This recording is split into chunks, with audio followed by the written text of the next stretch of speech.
We then take a guess, depending on the question that's been asked, if we know it, as to which of the piles that the significator is in. Now, interestingly enough, the Golden Dawn said that if you don't get it right the first time, then you should abandon the reading. It's not time to do the reading. I found over time that, short of actually turning away clients, it's an interesting thing that quite often it may not be the first pile, but when you find the significator, it does make more sense that it's in one of the other piles. Here we're seeing a career question. Say for example the Knight of Wands in this question has asked us, my business is stalling, how can I reinvigorate it? We would expect to find that card then in the first pile, the material pile. The fourth pile, reading right to left, and the material or earth pile, or final hay in the Yod Hay Vow Hay sequence. However, it may not be there. It may be that we find the significator in the very first pile, the fire pile, showing the first Yod and the seed of it, the ambition. And it may be that it's not a material question or material answer or situation. It's more to do with their ambition, perhaps their sense of realistic ambition. So it could be in any of the piles, but it's fun and very interesting to take a stab, first of all, to guess which pile it's going to be in. And for this person, I'm going to say that it's going to be in the final pile, the material pile. So I take a look here, and making sure to keep all of the cards in the same order whilst you're looking through. And there we go. We have the Page of Wands in the material pile. So this shows that it is actually quite a question of resources and material matters that are influencing this particular reading. What we then do is we put away, or put to one side, the three other piles. We don't use those. We just use the pile in which the significator was found. And then it's quite interesting as well that this pile, with the way that I'd cut them on behalf of this imaginary querent, was the largest pile as well.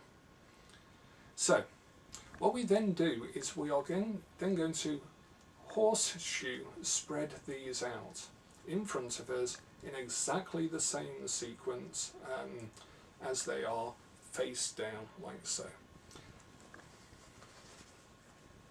And again, there'll be a JPEG so that you can see what's going on with this, and it'll be on the handout.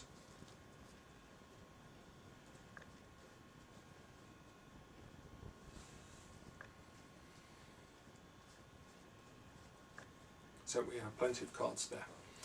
Now then, what we then do is, having practiced our storytelling and narrative device and natural dignities, which you'll have seen in an earlier part of this video sequence, what we now do is we're going to tell a story about how this situation arose, how it came to be.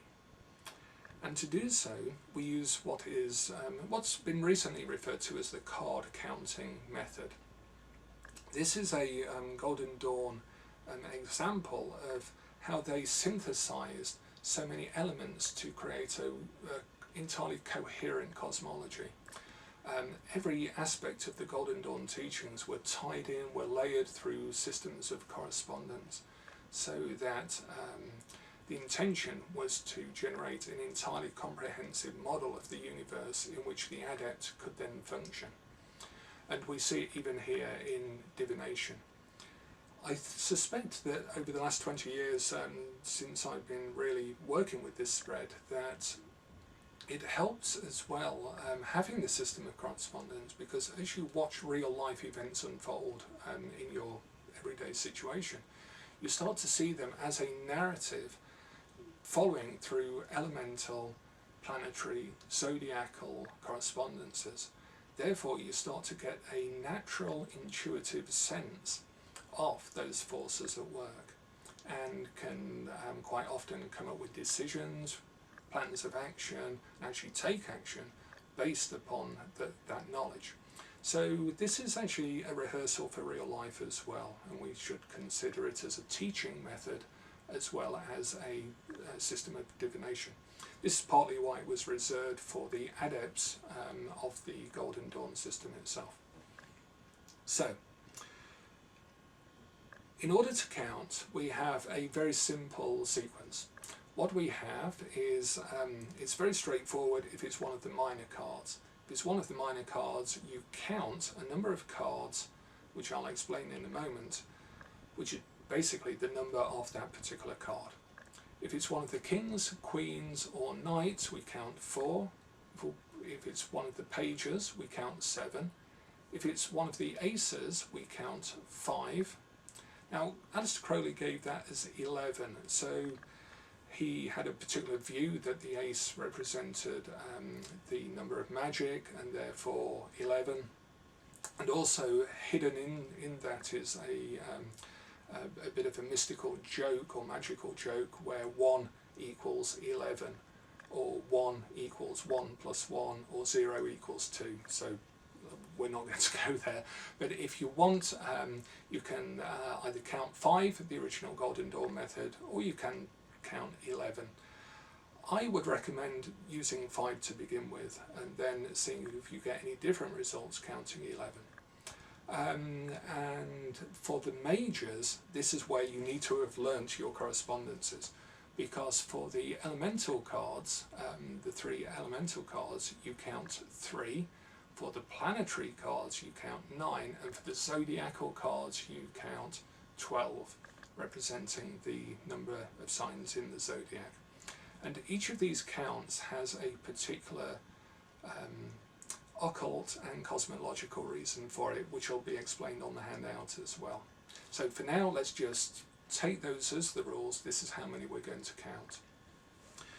What we do to count, and this is entirely now the same system that you're going to use in all of the other spreads, so from this spread alone you're going to be practicing all of the methods that you need for the following 4 spreads, including pairing of cards and dignities. You count from the significator, so you start by placing your finger above the significator, and the card that you start to count from is always card number 1. You actually count 1 on that card for that card. So the second card, the card next to it, becomes card number 2. And here's where that little hint about the direction comes in. You have to count the way the card is facing.